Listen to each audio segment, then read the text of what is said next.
오늘의 주요 뉴스입니다. 이란이 페르시아만에 정박 중이던 유조선을 공격했다는 소식에 국제유가가 20개월 만에 최고치를 기록했습니다. 정부가 에너지 수급 불안 해소를 위해 아랍에미리트에서 총 600만 배럴 이상의 원유를 긴급 도입한다고 밝혔습니다. 트럼프 미국 대통령이 이란 정권 내부엔 투항을, 전 세계 이란 외교관들에겐 망명을 촉구했습니다. 반미 강경파 하메네이의 차남은 용납 불가라며 이란 차기 지도자 선출에 관여할 뜻도 밝혔습니다. 뉴스7 시작합니다. 미국 이란 전쟁이 일주일째로 접어들었습니다. 그런데요, 이번 전쟁에서 가장 걱정했던 일이 기어코 벌어졌습니다. 호르무즈 해협 바깥에 정박한 미국 유조선을 이란군이 공격한 겁니다. 불안불안하던 국제유가는 치솟았고 물류비도 폭등했습니다. 이란발 에너지 쇼크가 현실로 다가온 겁니다. 첫 소식은 이상혁 기자가 전합니다. 소형 선박이 바다를 가로지릅니다. 잠시 뒤 유조선과 충돌하더니 폭발합니다. 유조선 좌측면에 폭발 자국과 함께 선명한 구멍이 뚫렸습니다. 이라크의 항구 인근에 정박한 소난골 나미베호가 이란 혁명 수비대의 원격 조종 보트, 이른바 수상 드론의 공격을 받았습니다. 미국과 이스라엘의 이란 공습이 시작된 지난달 28일 이후 이라크가 경제적 독점권을 지니는 배타적 경제 수역 안에서 공격이 벌어진 것은 이번이 처음입니다. 일부가 파손됐지만 배는 안정적으로 떠 있고 죽거나 다친 사람도 없었습니다. 바하마 선적인 소난골 나미베호를 관리하는 회사 스테나벌크는 스웨덴 회사이지만 본사는 미국에 있습니다. 이란 혁명 수비대는 걸프 해역 북부에서 미국 유조선을 타격했고 화재가 발생했다고 성명을 냈습니다. We have no option just to put an end to the presence of United States in the surrounding area of Iran. 이란의 위협으로 오도 가도 못하고 호르무즈에 발이 묶인 배는 지난 2일 기준 150척가량.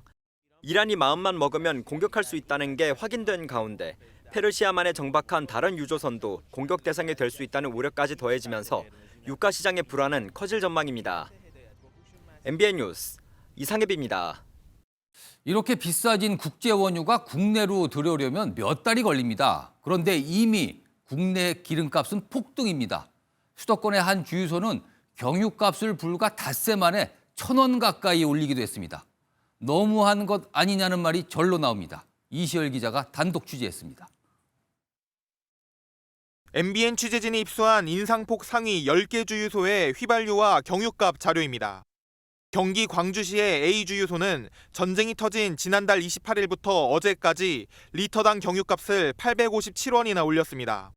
하루에 170원씩 올린 셈으로 평균 경유값을 감안하면 닷새 만에 2배 정도 뛴 겁니다. 775원을 올린 B주유소를 비롯해 두 곳이 700원대로 기름값을 올렸고 600원대 인상도 수두룩합니다. 휘발유도 경유값보다 크진 않지만 만만치 않게 올렸습니다. 600원대 인상이 두 곳이고 세 곳이 500원대로 올렸습니다. 중동에서 비싸진 기름이 출발하지도 않았는데 국내 기름값은 그야말로 폭등한 겁니다. 서울 지역 평균 휘발유값과 경유값은 모두 1,900원을 넘겼습니다. 이미 2,000원을 훌쩍 넘긴 곳도 많습니다. 2,000 돌파도 시간 문제입니다. 특히 화물차의 연료로 생계와 직결되는 경유 가격이 가파르게 뛰었습니다. 정부는 오늘부터 불법 석유 유통이 의심되는 주유소를 대상으로 특별 기획검사에 나섰습니다. 단속은 월 2,000회 이상 불시에 이뤄집니다. 가격이 급등한다든지 수급 거래 상황 보고가 틀린다든지 이런 의심 업체를 대상으로 해서 중점적으로 단속할 예정입니다.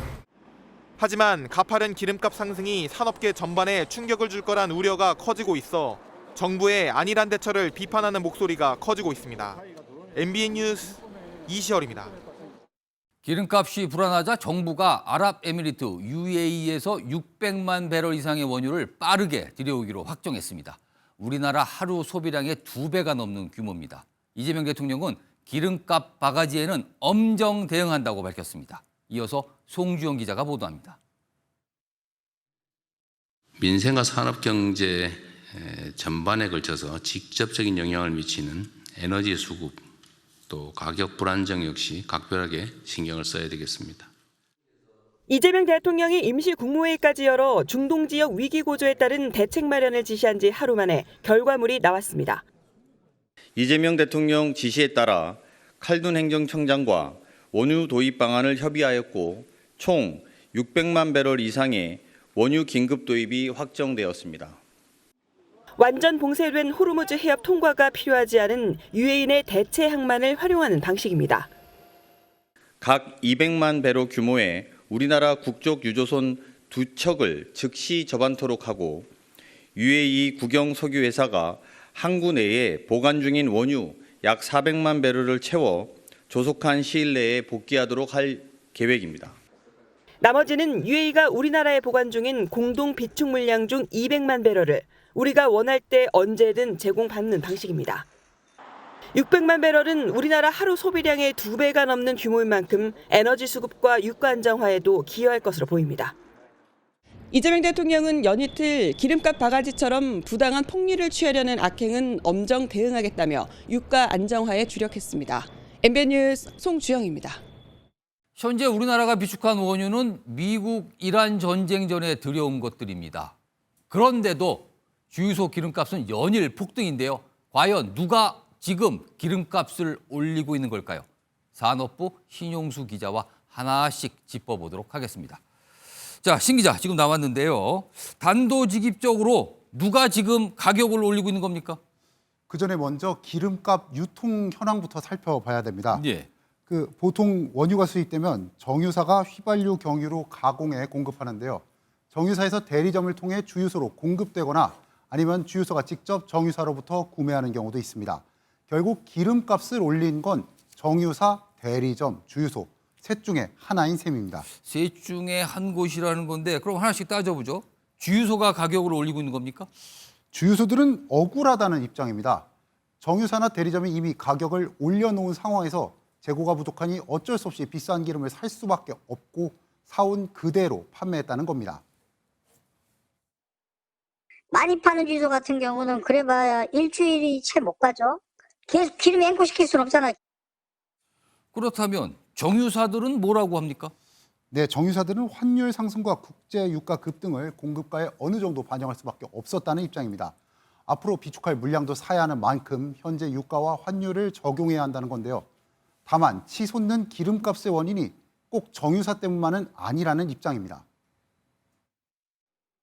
성구매 가수요도 있는 상황이고 좀 더 과도하게 국제 유가 인상분의 일정 부분을 반영하는 형태로 판매 가격을 측정하고 있는. 그러니까 정유사가 공급가를 일부 올린 건 맞지만 대리점과 주유소가 판매가를 더 많이 붙였다고 주장하는 겁니다. 자, 그렇다면 대리점들은 자신들이 가격을 올렸다고 인정하고 있습니까? 대리점들은 정유사가 전쟁 이후 공급가를 크게 올렸다고 주장했습니다. 3월 이후부터 공급받은 게 아마 200원 정도 올라서 공급을 받았다고 그러더라고요. 또 소비량이 많은 설 연휴 이후 재고가 바닥나면서 정유사들이 기름을 비싸게 팔아도 그대로 사올 수밖에 없었고 결국 주유소에도 그만큼 오른 가격에 판매할 수밖에 없었다는 겁니다. 자, 그럼 정리를 좀 해보죠. 결국에 정유사는 가격을 올리긴 올렸지만 대리점과 주유소가 과도하게 올렸다는 거고 대리점은 정유사가 비싸게 공급을 하니 비싼 가격에 주유소에 넘길 수밖에 없다 이건데요. 그럼 누구 말이 맞는지 정확하게 확인할 방법은 없습니까? 방법이 딱 한 가지 있습니다. 대한석유공사가 운영하는 사이트 오피넷입니다. 주유소별 가격뿐 아니라 정유사와 대리점의 공급가도 함께 확인할 수 있는데요. 하지만 현재는 전쟁 전인 2월 마지막 주까지만 가격이 나와 있고요. 전쟁 이후 상황은 다음 주 금요일 오후에 공개가 됩니다. 그러면 누구 말이 맞는지 확인할 수 있습니다. 자, 그렇다면 신 기자가 반드시 확인을 해서 꼭 보도를 좀 해야겠군요. 자, 지금까지 산업부 신용수 기자였습니다. 고생했습니다. 이렇게 세계 경제가 비상이지만 전쟁은 더 격화하고 있습니다. 이란의 해군과 공군을 괴멸시켰다고 주장하던 미국과 이스라엘은 이제 이란의 미사일 기지 타격에 나섰습니다. 최희지 기자입니다. 레이더에 표적이 잡히고 곧이어 엄청난 화염과 연기가 뿜어져 나옵니다. 수십 년에 걸쳐 구축한 이란의 지하 미사일 기지가 초토화되는 순간입니다. 미국과 이스라엘은 상공에 정찰기를 배치해 이란의 지하 미사일 기지에서 움직임이 포착될 때마다 즉시 타격하고 있습니다. 무기가 밖으로 나오기도 전에 무력화하는 겁니다. Less than 100 hours into this operation, and we've already struck nearly 2,000 targets with more than 2,000 munitions. 이스라엘은 이런 공습을 통해 이란의 미사일 발사대 60%, 방공망 80% 이상을 파괴했다고 주장했습니다. 이미 이란과의 전투에서 우위를 점했고 이젠 다음 단계로 전환한다는 계획입니다. ודיכאנו את מערך הטילים הבליסטיים. כעת אנו עוברים לשלב הבא במערכה, בו נגביר את הפגיעה ביסודות המשטר וביכולותיו הצבאיות. 미사일 전력을 타격하는 데만 그치지 않고 미사일 생산 기반 자체를 완전히 파괴하겠다는 걸로 풀이됩니다. 이란의 미사일 능력 파괴는 트럼프 대통령이 제시한 전쟁 목표 중 하나입니다. 이스라엘은 동시에 이란을 돕는 레바논 무장정파 헤즈볼라 기반 시설을 겨냥해 베이루트 남부 다이에 지역도 타격했습니다. 지금까지 이스라엘 공군 조종사가 단행한 폭격은 2,500차례, 투하한 폭탄도 6,000발 이상에 달합니다. MBN 뉴스 최희지입니다. 네, 이번 전쟁이 본격 지상전으로 번질 조짐도 뚜렷해지고 있습니다. 이란 정권 탄압에 맞서온 쿠르드족이 미군의 지원 속에 이란 진격을 준비하는 정황이 포착됐습니다. 이어서 이동현 기자입니다. 군용차 여러 대가 줄지어 이동합니다. 하루 전 이란의 미사일 공습을 받은 도심에선 유리 파편을 쓸며 복구 작업이 한창입니다. 외신이 공개한 쿠르드 자치구의 수도 이라크 에르빌의 모습입니다. 이란, 이라크, 튀르키예, 시리아에 분포된 중동의 집시, 쿠르드족이 이란과의 전투를 위해 곧 국경을 넘을 가능성이 커졌습니다. 최대 4천만 명에 달하는 쿠르드족은 결사항전의 뜻을 내비쳤습니다.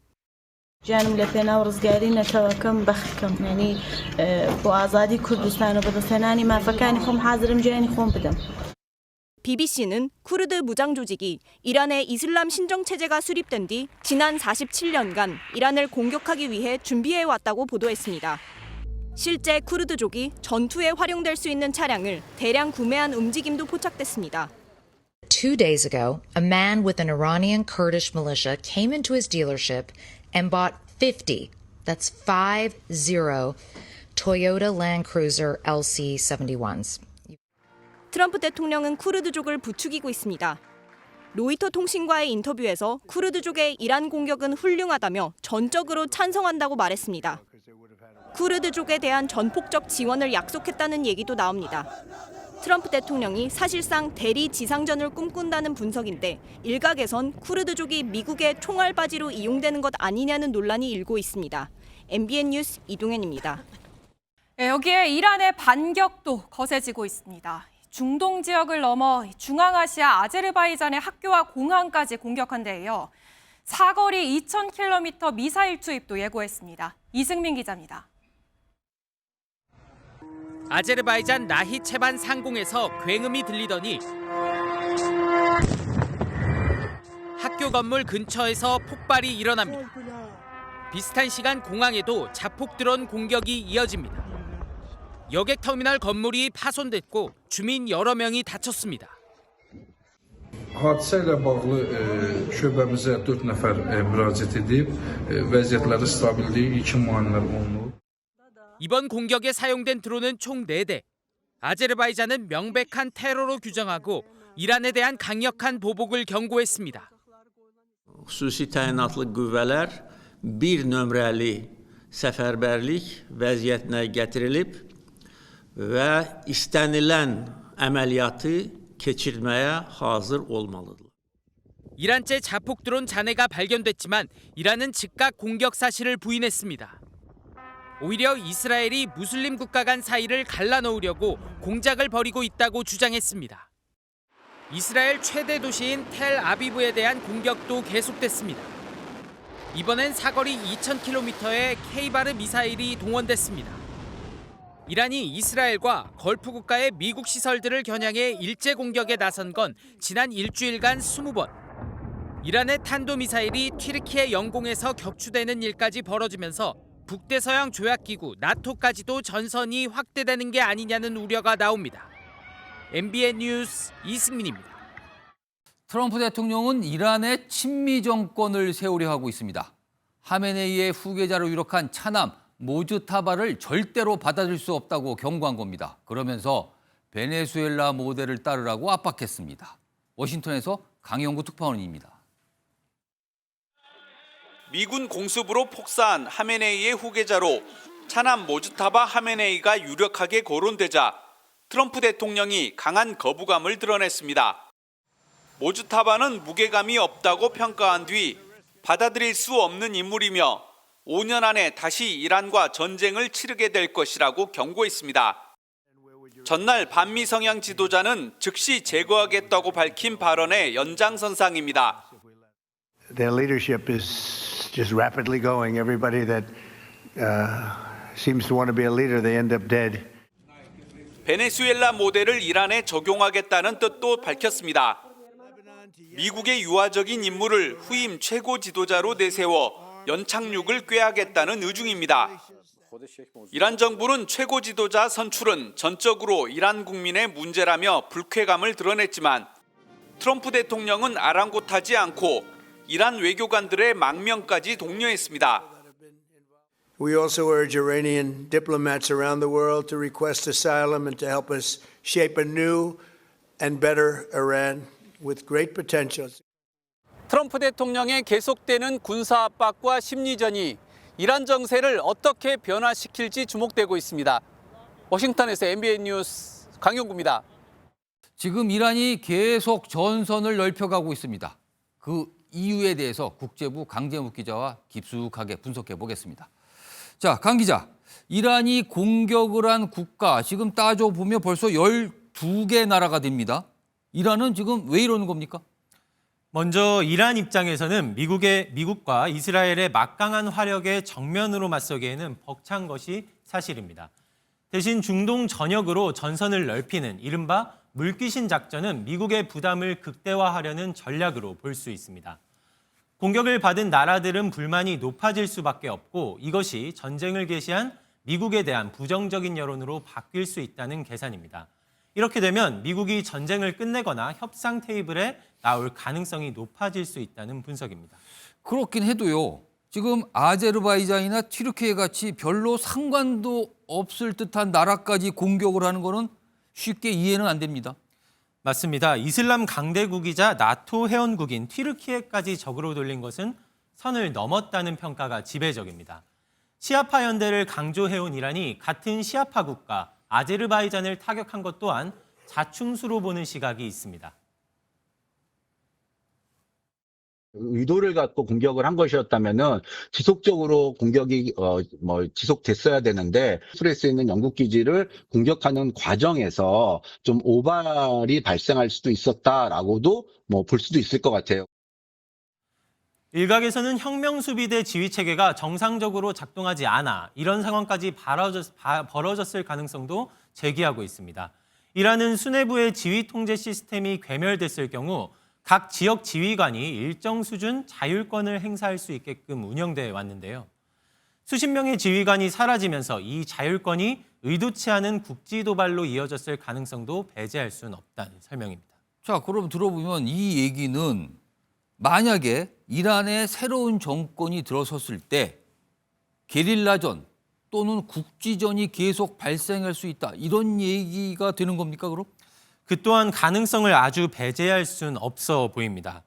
다만 전문가들은 사망한 하메네이가 이미 고령이었던 만큼 이미 10년 전부터도 지도부가 공백을 예상한 매뉴얼이 있었을 거라는 분석도 있습니다. 추가적인 상황을 지켜봐야 할 것으로 보입니다. 방금 리포트에서도 좀 소개해드렸는데 트럼프 대통령이 친미 정권을 대놓고 요구하는 듯한 발언을 계속하고 있어요.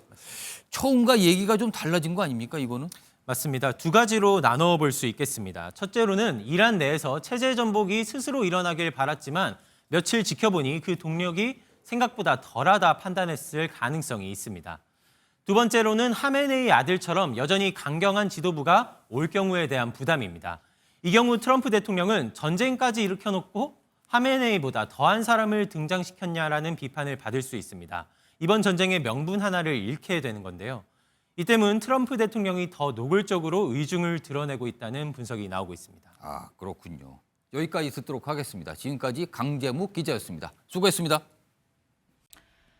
영화가 아닌 진짜 죽음의 공포를 느꼈다. 호르무즈 해협에 발이 묶인 우리 선원이 전해온 심정입니다. 현재 186명의 한국인 선원이 있다는데 전쟁이 장기화되면 당장 식량부터 걱정입니다. 그들의 상황을 주진희 기자가 알아봤습니다. 폭격으로 항구 근처에서 화염과 검은 연기가 치솟고 드론 파편이 떨어진 곳에선 연기가 보입니다. 페르시아만에서 나오지 못하고 있는 한국인 선원이 공유한 현지 상황입니다.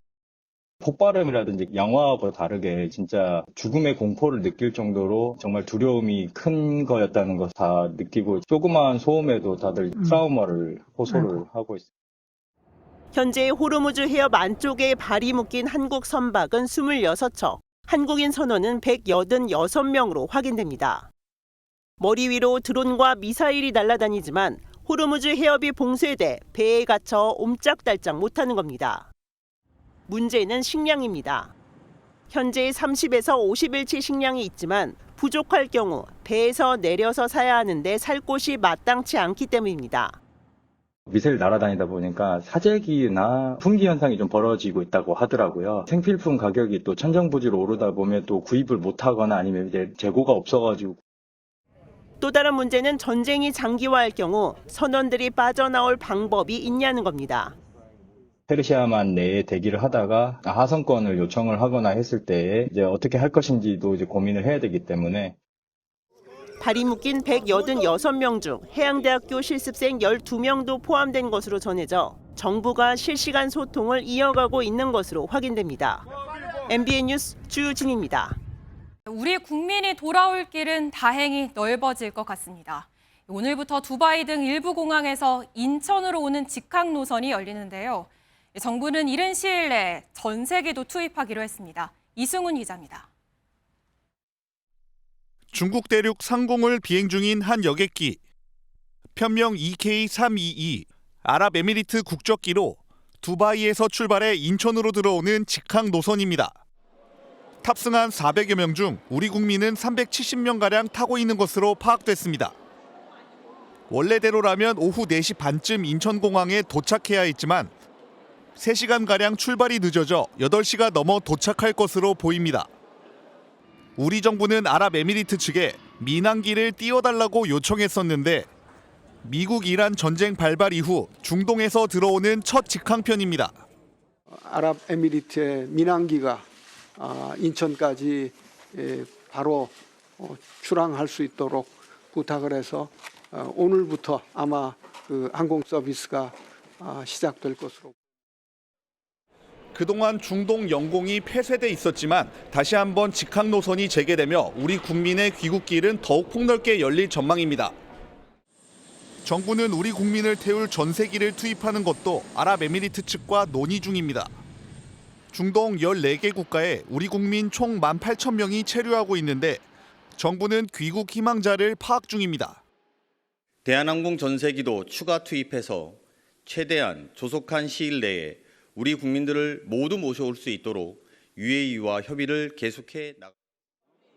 다만 중동 노선 완전 정상화는 쉽지 않은 상황이어서 체류 중인 국민이 모두 돌아오는 데는 적지 않은 시일이 걸릴 전망입니다. MBN 뉴스 이승훈입니다. 네, 중동에 발이 묶였던 우리 국민들이 속속 귀국하고 있습니다. 교민 대피를 위해 투르크메니스탄에 급파됐던 외교부 관계자와 직접 이야기 나눠보겠습니다. 외교부 임상우 신속대응팀 단장님 나와 계십니다. 예, 단장님 오늘 아침에 막 도착을 하신 거죠? 네네, 맞습니다. 네. 이 대피 지원하셨을 당시에 이란 내부 상황은 좀 어땠습니까? 네, 그 당시 이란 내부 상황도 굉장히 엄중했습니다. 시내에서 폭발음이 들렸고요. 예. 또 우리 교민분들이 대피를 위해서 대사관에서 직결을 하였는데 대사관 인근에서도 폭발음이 들릴 정도로 굉장히 긴박한 상황이었습니다. 예, 굉장히 긴박한 상황이었는데 미국의 경우에는 이렇게 정부가 나서서 자국민을 대피시키진 않았단 말이에요. 그런데 우리는 나서서 대피시키기로 판단한 이유는 무엇입니까? 네, 우리의 경우는 기본적으로 그 헌법에 국가가 재국민 보호의 의무를 지고 있다라고 이렇게 명시되어 있습니다. 3월 2일 날 전격적으로 교민들 철수 작전을 시행하게 된 배경에는 그 당시 그 공간과 우리 본부하고 그 회의를 하면서 거듭하면서 딱 그때가 가장 안전한 시기라고 판단이 됐기 때문에 전격적으로 그렇게 그때 그 작전을 시행하게 됐고요. 그에 따라서 본부에서 신속 대응팀도 급파하게 됐는데 제가 그 신속 대응팀 단장으로 현장으로 가게 됐습니다. 이 대피 과정에서 투르크메니스탄을 포함해서 이 주변국들의 협조가 큰 도움이 됐다고 들었습니다. 실제로 현장에서 좀 어려움이 있었다면 가장 큰 어려움은 뭐였을까요? 이동 과정이 약 한 20시간 정도 걸렸습니다. 네. 총 한 300에서 400km를 가야 되는 그런 긴 여정이었는데요. 그 통신이 굉장히 제한되어 있습니다. 특히 동부 쪽으로 이동할수록 통신이 제한된 상태에서 버스가 어디까지 왔는지를 계속 확인하는데 쉽지 않았었고요. 근데 다행히도 이란 대사관에서 근무하는 우리 외교관이 본부에서 휴가 중이었는데 이런 사태가 발생한 걸 보고 자진해서 이제 복귀하기 위해서 이제 국경 지역으로 와 있었습니다. 예. 네, 그 외교관은 이제 거꾸로 이제 이란을 이제 들어가기 위해서 와 있었는데 심카드가 이란 심카드를 갖고 있었습니다. 예. 그래서 이란 심카드까지끼리는 서로 소통이 좀 더 잘 되거든요. 그래서 그 외교관이 마침 현장에 있어가지고 좀 더 원활하게 소통이 된 측면도 있습니다. 예, 그러니까 20시간 동안 버스를 타고 오는 사람들과의 이 통신의 어려움 이런 부분들을 말씀을 해주셨는데 투르크메니스탄의 도움 같은 경우에는 좀 어땠어요? 아무래도 국경 지역에서 여러 가지 불확실성이 많은데, 네. 근데 이번에는 이제 그러한 혼선을 방지하기 위해서 국가별 날짜별로 이제 검문소를 지정했는데, 다행히도 우리를 위한 검문소가 딱 이제 그날 지정이 됐고, 또 그날 우리나라 말고 다른 나라들은 그 검문소 사용 안 하고 한국만을 위한 전용 검문소로 운영이 됐었습니다. 그래서 예. 굉장히 큰 도움이 됐죠. 예, 다행히 이렇게 국민들이 귀국을 했지만 아직 어려움은 남아 있습니다. 예를 들면 호르무즈 해협이 봉쇄되면서 우리 국민들의 발이 아직 묶여 있고 이 중동 지역에 남아 있는 이 단기 체류자만 해도 4천여 명이 됩니다. 추가적인 조치도 예정이 돼 있습니까? 군용기 파견이라든지 예. 내지는 전세기 파견도 당연히 지금 검토하고 있고 또 이미 외교부 차원에서 신속 대응팀을 현장에 지금 파견해 놓은 상태입니다. 그리고 어제 외교부 장관이 그 UAE 외교장관과 통화를 하여서 그 결과 UAE 측에서 전격적으로 민항기 운행을 재개를 한 바 있습니다. 또 이와 같은 굉장히 고위급에서의 외교도 상당히 효과가 있기 때문에 이런 외교도 아주 적극적으로 계속 추진 나갈 예정입니다. 예, 오늘 말씀 여기까지 듣겠습니다. 고맙습니다. 감사합니다. 예, 이번 전쟁이 우리에게 미칠 영향은 또 있습니다. 한반도 안보 공백 우려가 나오는데요. 주한미군이 패트리엇 미사일이나 수송기를 이동시키는 정황이 포착된 데 이어 주한미군 병력 차출 가능성까지 거론됩니다. 표선우 기자입니다. 주한미군이 국내 다른 기지에 있던 패트리엇 장비를 최근 경기 평택 오산기지로 이동시킨 것으로 전해졌습니다. 패트리엇은 적의 미사일을 공중에서 요격하는 미사일 방어 시스템입니다. 여기에 지난해 미군이 중동으로 패트리엇을 이동시킬 때 사용했던 대형 수송기 C-17과 C-5의 주기도 포착되면서 주한미군 핵심 전력의 중동 이동이 임박했다는 관측이 나오는 상황. 다만 주한미군은 작전 보안상 이유로 특정 군사 능력이나 자산의 이동, 재배치에 대해선 언급하지 않는다고 밝혔고 국방부도 주한미군 전력 운용을 우리 정부가 언급하는 건 적절치 않다며 구체적 설명을 피했습니다. 이런 가운데 다음 주 미 국무부 동아태 차관보 방한이 알려지면서 주한미군 병력 이동까지 논의되는 것 아니냐는 관측도 제기됐습니다. 청와대는 말을 아꼈습니다. 내용을 다 말하는 것이 적절하지 않을 수 있다고 생각이 들어서요. 다만 미국과 한국의 주한미군에 관련된 긴밀한 협의는 늘 있는 일이고 또 앞으로도 계속될 거라는 정도로 답변. 병력 이동 가능성까지 거론되면서 한반도 안보 상황에도 영향을 줄지 관심이 쏠리는 가운데 다만 주한미군과 우리 정부 모두 한미 연합 방위 태세에는 문제가 없다는 입장을 강조했습니다. MBN 뉴스 표선우입니다.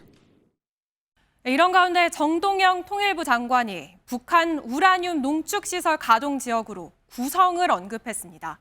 지금까지 공식 확인됐던 영변과 강선이 아닌 제3의 지역입니다. 김태형 기자입니다. 국회 외통위 회의에서 김기현 국민의힘 의원은 이재명 대통령의 북한이 핵을 포기하겠느냐는 발언이 부적절하다고 지적했습니다. 북한을 핵 보유국으로 인정하고 핵 군축 협상에 나서겠다라고 하는 것이 정부의 공식 입장입니다. 정동영 통일부 장관은 현실을 반영한 발언이자 북한의 핵 능력이 현재 진행형이기에 이를 줄이는 게 핵심이라고 방어에 나섰습니다. 그러면서 라파엘 그로시 국제원자력기구 사무총장의 북핵 문제 관련 최근 보고를 소개하다 북한의 우라늄 농축 시설 지역들을 언급했습니다. 제가 현재 진행형이라고 말씀드린 이유는 여기 그로시 총장이 한 보고 중에 지금 영변과 구성 강선에 있는 우라늄 농축 시설. 지금까지 공식 확인된 영변과 강선 외에 평안북도 구성을 우라늄 농축 시설이 있는 지역으로 지목한 겁니다.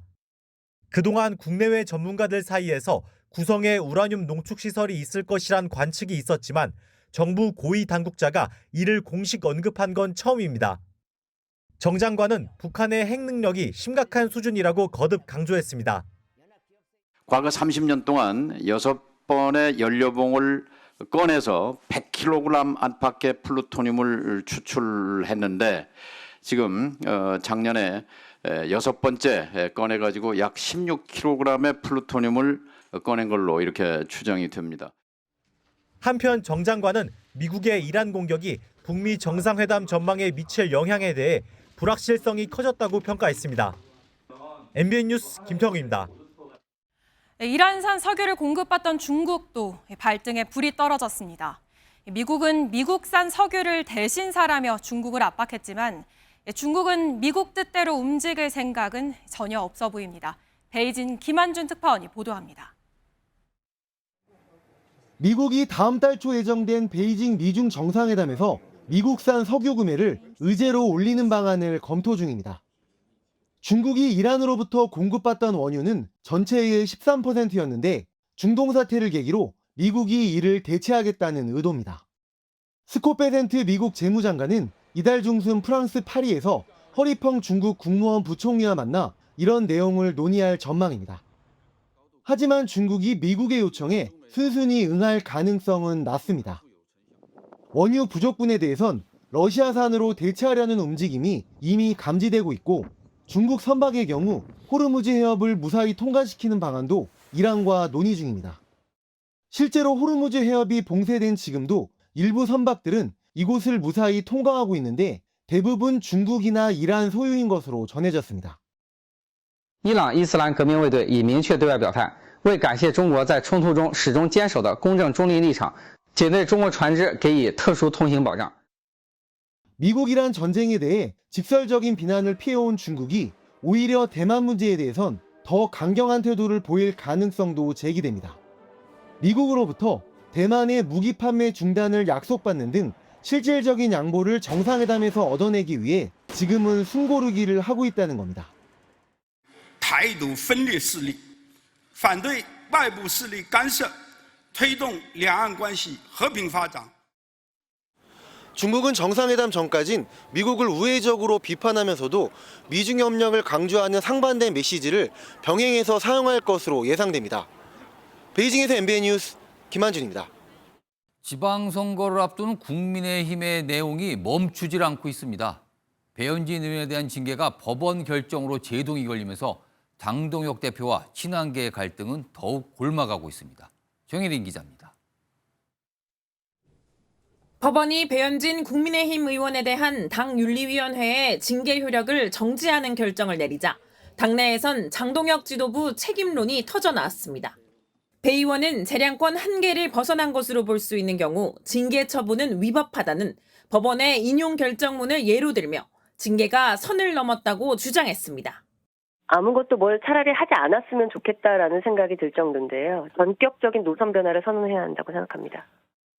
친한계와 소장파를 중심으로는 윤리위원장은 당권파의 사냥개 노릇을 하며 정적 제거에 앞장섰다. 윤리위원장을 경질해야 한다는 비판도 나왔습니다. 한동훈 전 대표도 당권파들은 반헌법적 숙청이란 재판 결과에 한마디 말을 못한다며 이젠 대한민국 법원을 제명할 거냐고 힘을 보탰습니다. 오세훈 서울시장은 이제라도 배제의 정치를 지양해야 한다고 강조했습니다. 통합의 정치 플러스 알파가 생길 수 있는 그런 당 운영이 반드시 필요하고요. 지도부는 이번 결정에 대해 침묵한 가운데 지방선거 승리에 당력을 집중한다는 방침입니다. 당 차원의 추가적인 법정 대응을 검토하고 있지 않은 상황입니다. 또는 사법부가 정치의 영역까지 넘어오는 것에 대해서는 많은 분들이 경계를 하고 계신 것 같습니다. 한동훈 전 대표의 부산 방문에 친한계 의원들이 또 한 번 결집할 것으로 예상되면서 장동혁 대표의 리더십이 시험대에 올랐다는 분석입니다.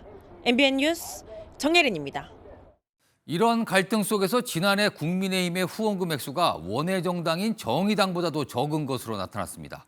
정당 지지율은 장동혁 대표 취임 이후 최저를 기록해 더불어민주당의 절반에도 못 미쳤습니다.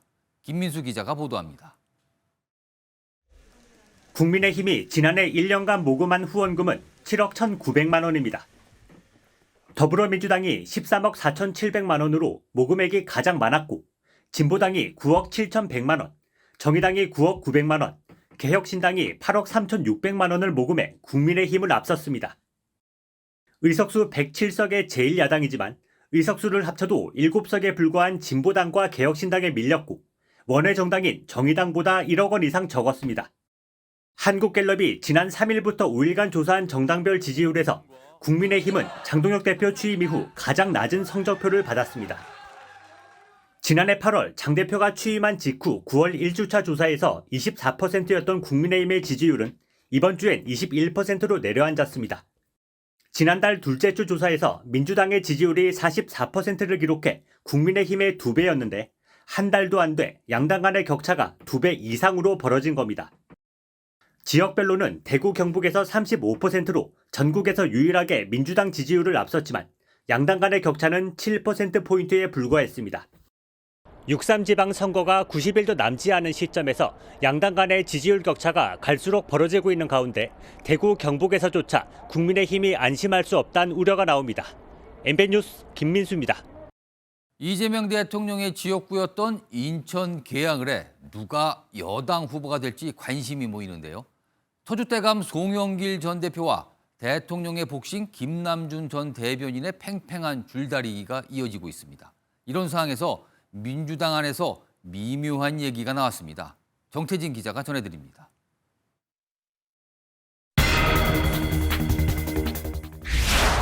일단 국회로 돌아오겠다. 국회 입성 의지가 확고한 송영길 전 대표는 인천 계양을로 이사하고 출판 기념회를 여는 등 계양을 출마를 염두에 두고 있습니다. 송 전 대표는 당이 결정할 때까지 계양구에 있겠다며 당 지도부 뜻을 따르겠다고 강조했습니다. 정청래 당대표가 지금 칼을 잡고 있잖아. 이걸 송영길을 회를 떨까, 이거 질의를 할까, 매운탕을 해먹을까. 여당 인천시장 후보로 단수 공천된 박찬대 의원은 송 전 대표의 선당 후사를 촉구하는 듯한 발언을 했습니다.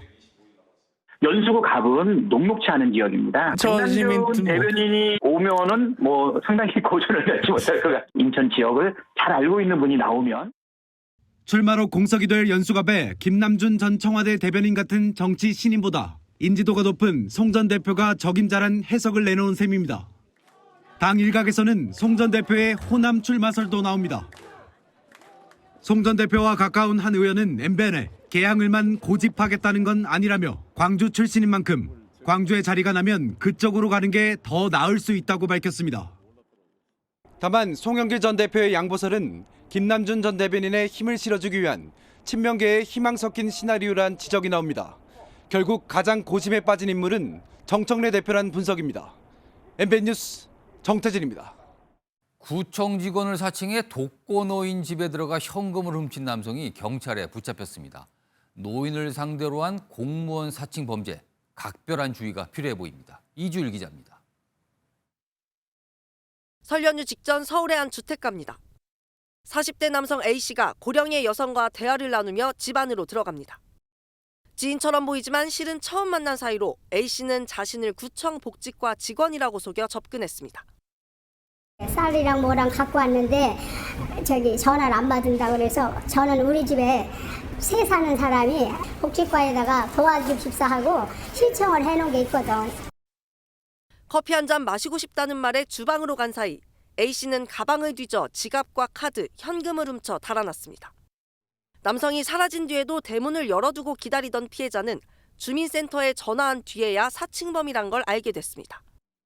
경찰은 같은 수법의 범행 2건을 추가로 확인하고 이동 경로를 추적해 경기 구리의 한 여관에서 A씨를 긴급 체포했습니다. 무직이던 A씨는 고령 여성들만을 골라 100만 원가량을 훔친 것으로 조사됐습니다. 노인분들한테 뭐 돈 요구하고 집에 가자고 그러고 무조건 범죄에 해당하니 신고를 하셔야 됩니다. 경찰은 절도와 사기 혐의로 A씨를 구속 송치했습니다. MBN 뉴스 이실입니다.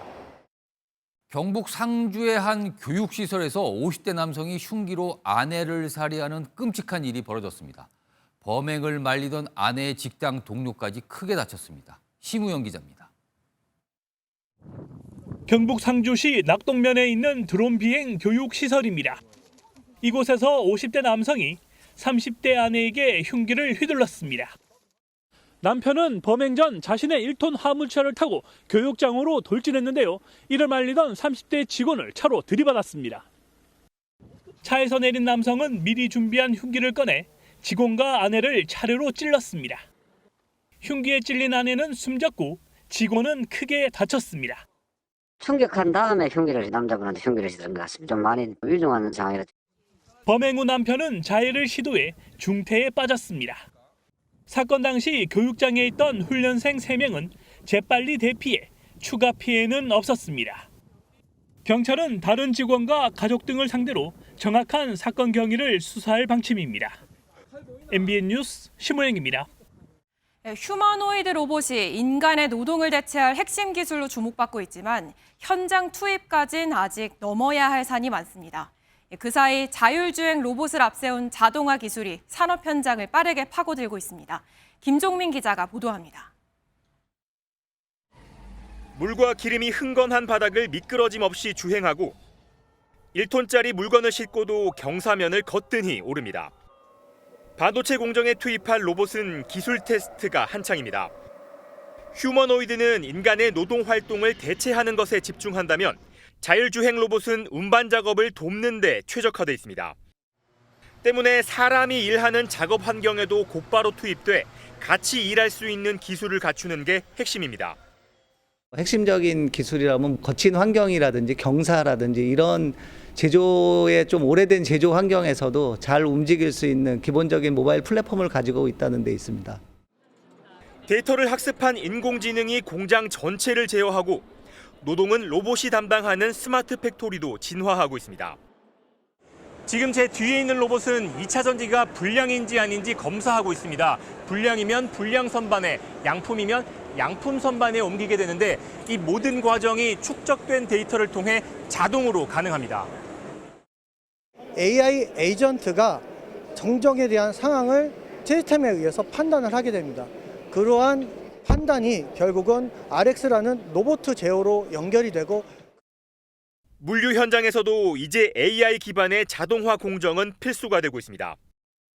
인건비를 핵심적으로 줄이고 쉽게 빠르게 그리고 저인력으로 고객이 원하는 걸 즉시에 제조부터 물류까지 산업 전반을 휩쓰는 자동화 물결로 사람이 필요 없는 공장, 이른바 다크 팩토리가 성큼 다가오고 있습니다.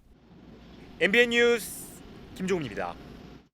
포털 사이트에 있었던 이 실시간 검색어, 여론 왜곡 등 논란이 일면서 지난 2020년 폐지됐죠. 그런데 6월 지방선거를 앞두고 6년 만에 다시 돌아왔습니다. 정설민 기자입니다. 검색 포털 다음 홈페이지에 새로운 탭이 생겼습니다. 실시간 트렌드를 1위부터 10위까지 알려줍니다.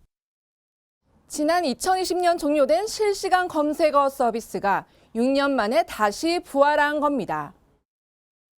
이른바 실검이 사라진 건 여론 조작 논란 때문이었습니다.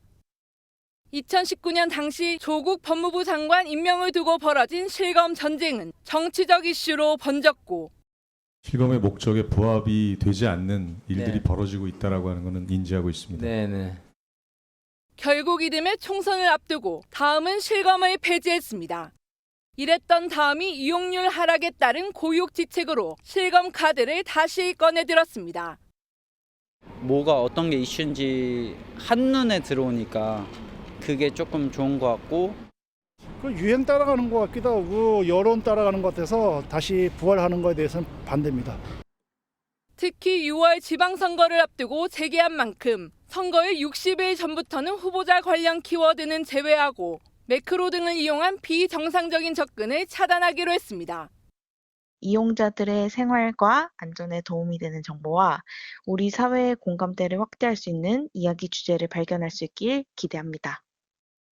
사회적 대립을 키운다는 비판 속에 폐지됐던 실검이 빠르게 정확한 이슈를 전달한다는 본래의 목적을 다시 찾을 수 있을지 주목됩니다. MBN 뉴스 정세민입니다. 만 14세 미만 청소년은 촉법 소년으로 지정돼 범죄를 저질러도 형사처벌 대신 보호처분을 받습니다. 최근 이재명 대통령이 이 촉법 소년 연령을 낮출 필요성을 언급했죠. 시민들 생각은 어떤지 들어봤습니다. 장덕진 기자입니다. 백화점에서 빠져나온 사람들이 우르르 길을 건넙니다. 출동한 소방대원과 경찰이 현장을 통제하고 폭발물을 찾는 탐지견의 모습도 보입니다. 백화점에 폭탄을 설치했다는 협박글이 올라와 4천여 명이 긴급 대피했는데 범인은 중학교 1학년인 촉법소년이었습니다. 촉법소년은 만 10세 이상 14세 미만 형사 미성년자로 범죄를 저질러도 형사처벌 대신 소년법에 따라 보호처분을 받아 전과 기록이 남지 않습니다. 지난해 검거된 촉법소년 수는 2만 1천여 명으로 5년간 80% 넘게 늘어났습니다. 하지만 범죄가 잇따르자 이재명 대통령은 지난달 국무회의에서 연령 하향을 언급했습니다. 14세 미만은 촉법소년으로 돼 있다는 거잖아요. 뭐 11세냐, 뭐 14세냐, 이건 결단의 문제 같은데. 반면 국가인권위원회는 촉법소년 연령을 낮추는 방안에 반대하는 기존 입장을 유지하기로 결정했습니다. 시민들이 많이 찾는 서울역에 나와 있습니다. 촉법소년 연령을 어떻게 하면 좋을지 의견을 들어봤습니다. 촉법소년 연령에 대한 의견을 묻는 질문에 시민들의 투표가 이어집니다. 연령을 낮춰야 한다는 칸에 투표가 몰립니다. 14살이면 알 거 다 아는 것 같아서 좀 더 미숙한 나이로 촉법소년으로 해도 되지 않나 싶어서. 어린 아이들이 좀 더 이렇게 착한 일을 많이 하고 좀 더 사회가 좀 밝게 이렇게 돼야 되는데 촉법 그거를 믿고 너무 그거를 나쁜 짓을 많이 하고 결국 시민 100명 가운데 99명이 연령을 하향해야 한다고 응답했습니다. 하지만 연령을 신중히 낮춰야 한다는 의견도 있었습니다. 손녀, 손자가 다 있지만은 14세 정도 되면 뭘 알겠습니까? 그게 하고 기회를 줘야 됩니다. 전문가는 연령 논의와 함께 재범을 방지하는 상담과 전문 인력 등 시스템이 필요하다고 지적합니다. 교정, 치료, 복귀를 가능하게 하는 사회적 인프라, 안전장치가 갖추어져 있는지부터 점검이 필요합니다. 정부는 연령 하향에 대한 공론화위원회를 꾸려 각계의 의견을 들을 계획입니다. MBN 뉴스 장덕진입니다. MBN 한영광 기자 등 법조 영상 기자단이 윤석열 전 대통령 내란 재판 법정 촬영 재신청 보도로 2025년 한국영상기자상 특별상을 수상했습니다. 한 기자가 속한 법조 영상 기자단은 지난 4월 윤 전 대통령 재판 법정 촬영을 법원이 불허하자 국민의 알 권리를 위해 촬영 허가를 촉구했습니다. 끈질긴 재신청 끝에 촬영이 허가돼 피고인석에 앉은 윤 전 대통령의 모습이 전 국민에게 공개됐습니다.